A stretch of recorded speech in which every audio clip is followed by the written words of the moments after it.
Hemos estado hablando durante estos tiempos de algunos triángulos amorosos, y hoy vamos a trabajar con otro triángulo, o mejor dicho, con 3 otros triángulos, tal como es nuestra costumbre. Hemos citado, me parece a mí, historias con Stuart Mill, Émile Zola, Alejandro Dumas, Lord Byron, Víctor Hugo, etcétera.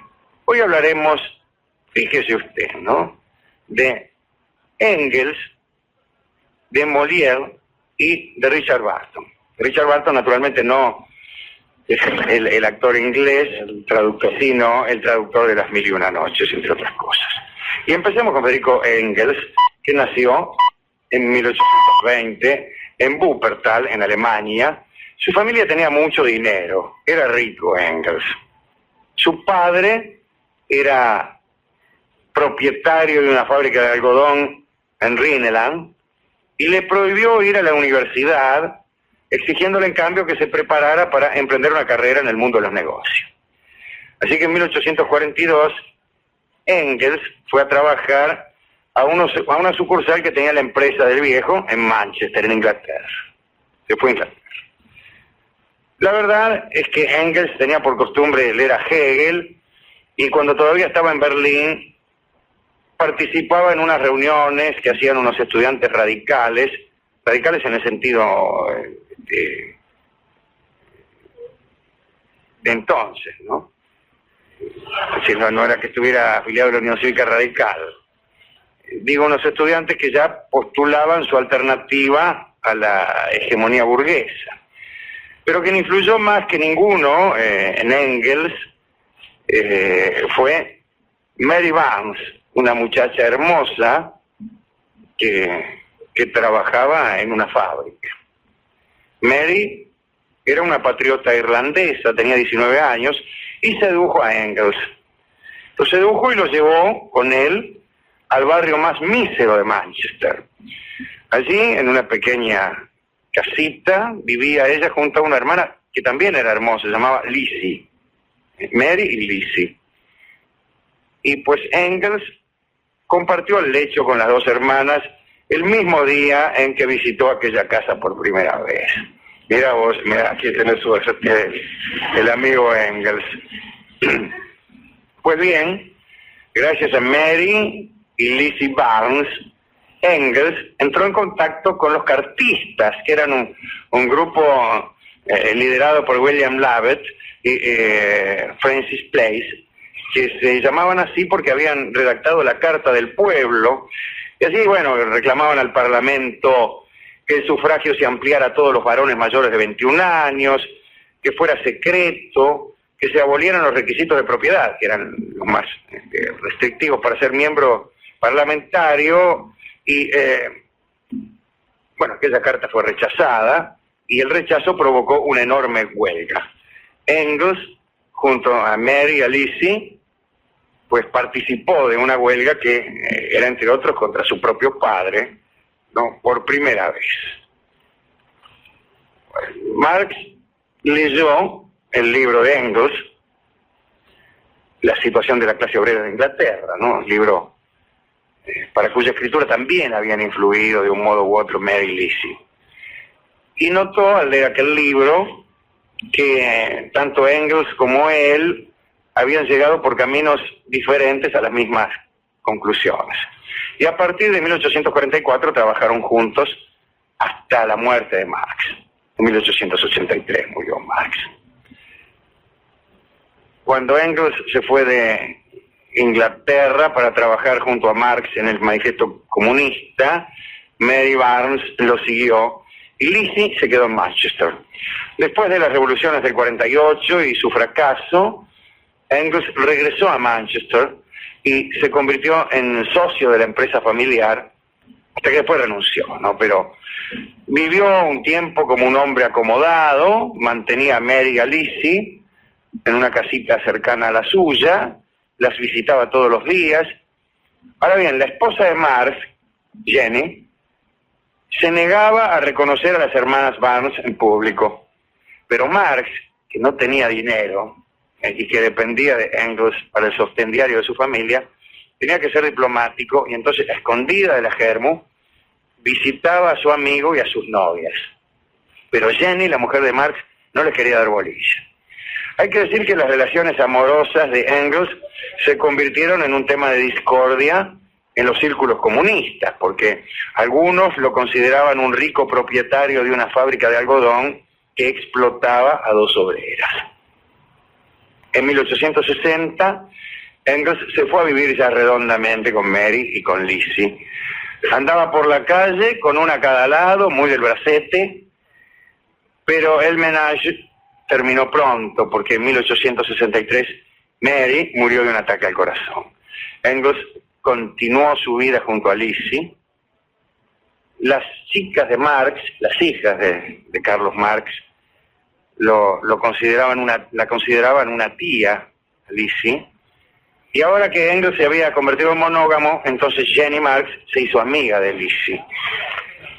Finalmente, en 1878, pues se casaron Engels y Lizzie. Vivieron juntos y felices, muy felices, hasta el año que murió Engels, en el 95. Así que este fue un ménage à trois que desde el punto de vista amoroso es impecable e irreprochable.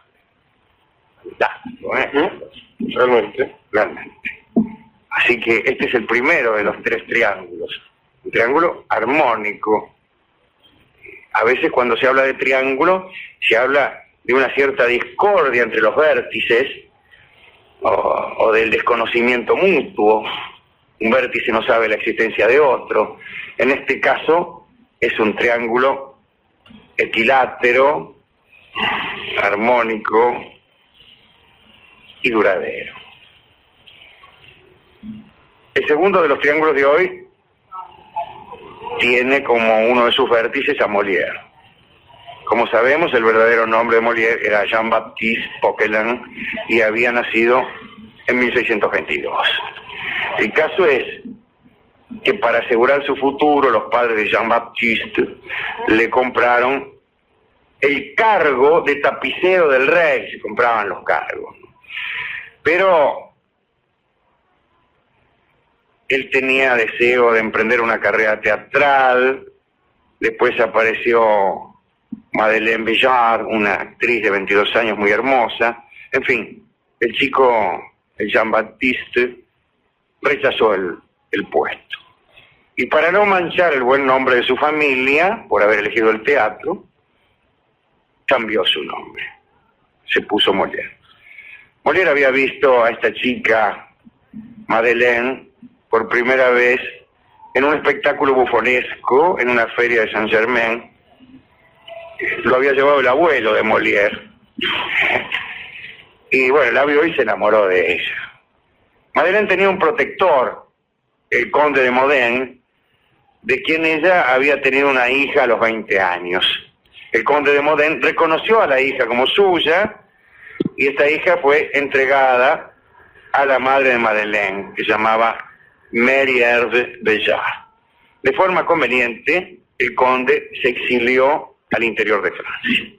Cuando el conde se fue, entonces Madeleine correspondió a quien la venía cortejando desde hacía tiempo, le venía arrastrando el ala, que era Molière, ¿no? Se convirtió en amante de Molière. Pero el asunto es que cada tanto el conde volvía del interior y se encontraba, es un decir, ¿no?, con Madeleine, se encontraba amorosamente. De estos encuentros amorosos, Madeleine quedó embarazada. Bueno, el conde se retiró una vez más al interior, que es lo que parece que hacía después de embarazar a alguien, y nació una niña a la que se llamó Armande. La verdad es que no se supo nunca si Armande era hija del conde o de Molière. Molière la crió con cariño, y junto a Madeleine crearon, en otro orden de cosas, el Teatro Ilustre, una compañía con la que se dedicaron a recorrer el país. Pasaron muchos años y Armande se convirtió en una muchacha hermosa y Molière se enamoró. ¿Se enamoró de quién? De Armande. Y entonces le pareció conveniente, a los efectos de este deseo, pensar que era hija del conde y no de él. Mejor que sea hija del conde, porque si no se viene un incesto. Habló con Madeleine acerca de la posibilidad de casarse con Armand, y Madeleine aceptó, que era gente muy liberal. En 1662 Molière se casó con quien quizá era su hija, y Madeleine fue la testigo de aquel casamiento. El asunto es que vivieron juntos los tres. Unos días después del casorio, el director de una compañía rival envió un escrito a Luis XIV, el rey de Francia en aquellos años, en el que se acusaba a Molière de haberse casado con la hija después de haberse acostado con la madre, por lo que Armand era la hija de su marido o esposa de su padre, y todos esos chistes que es inevitable hacer. Pero como Molière agradaba mucho al rey, Luis desatendió la posibilidad de incesto. Molière tuvo un hijo con Armand, cosa que pudo haberlo convertido en padre y abuelo al mismo tiempo, etcétera. Un detalle, el padrino de este chico fue ¿quién? El conde de Modena. Como si fuera poco complicado, ¿no? La historia. Claro. Es decir, que Molière vivía como si no hubiera habitantes en el mundo.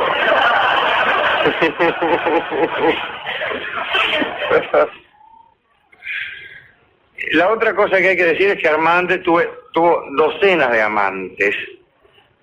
Parece que con sus actuaciones deslumbraba a los galanes de la corte francesa, porque le salió actriz, ¿no? Molière nunca le dijo nada. La amó mucho y actuó junto a ella.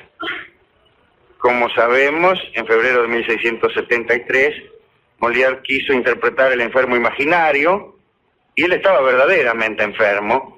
Armand le rogó que suspendiera la obra, pero Molière, arrastrándose, fue a abrir la escena, y después de la obra, cuando se bajó el telón, cayó al suelo y se murió. Molière no se había confesado antes de morir, y por eso el arzobispo de París declaró que no era apto para un funeral religioso. Armand se enfureció, fue a Versalles, se presentó ante el Reinaldo, le rogó que intercediera y Luis la expulsó. Al día siguiente el arzobispo cambió de idea. Después de la puesta de sol, celebró un discreto entierro en suelo sagrado. Y terminamos, me gustó este también, no sé por qué, pero me gustó. Terrible. Terminamos este catálogo con un ménage à trois que finalmente no fue.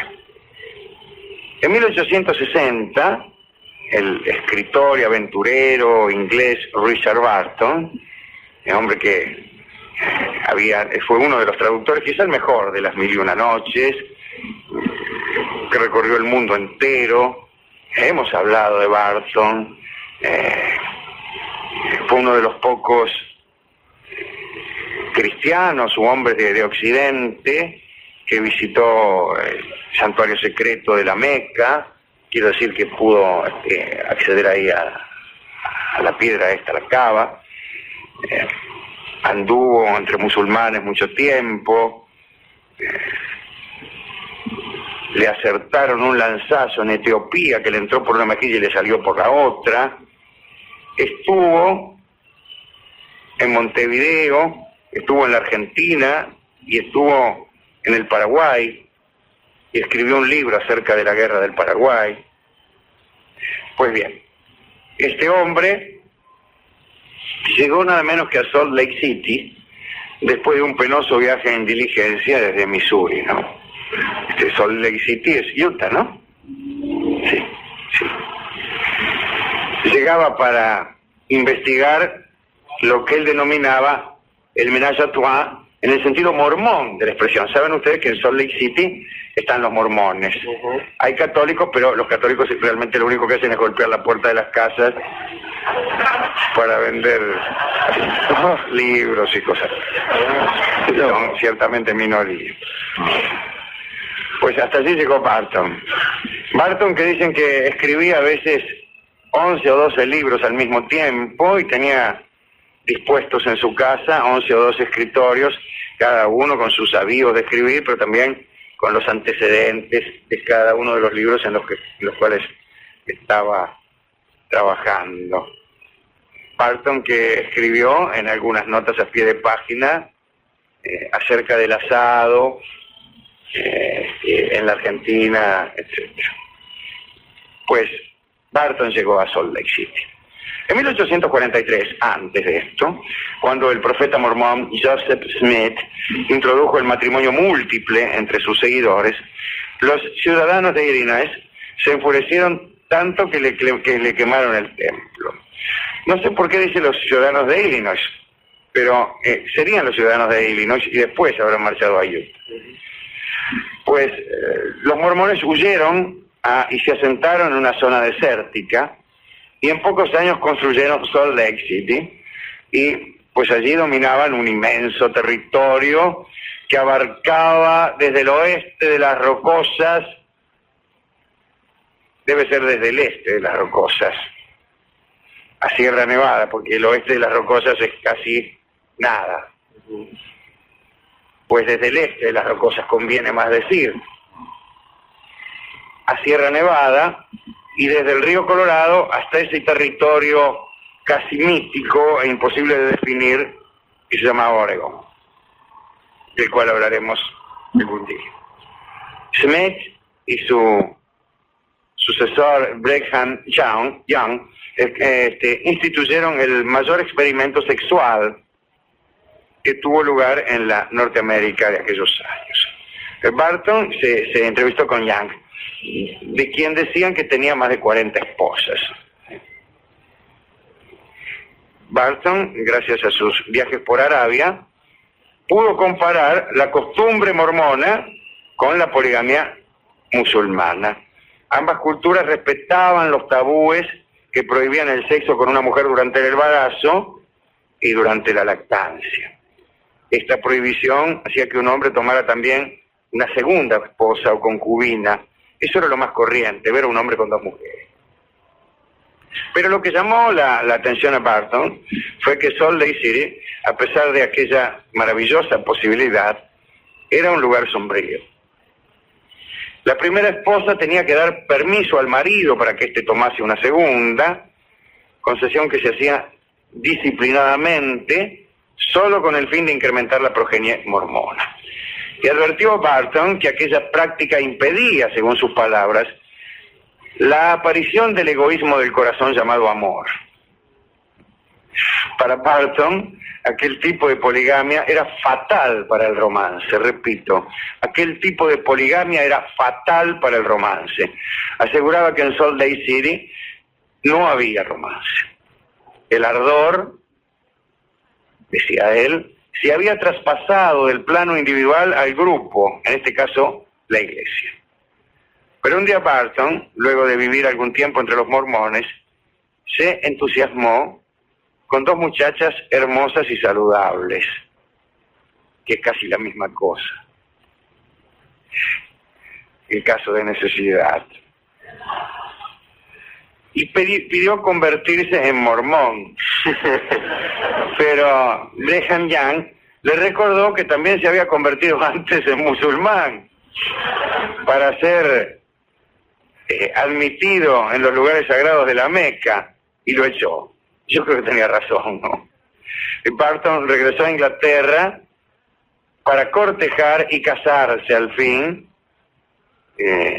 y con la católica Isabel Arundel, que después de la muerte de Barton buscó entre sus papeles sus escritos y traducciones eróticas y los quemó, una gran siete. Y los quemó.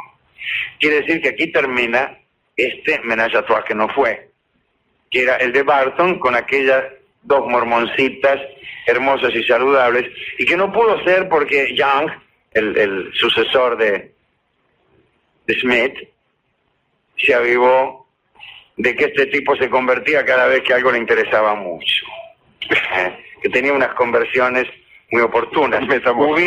Hubiera dicho Barton que no hay otra manera de convertirse.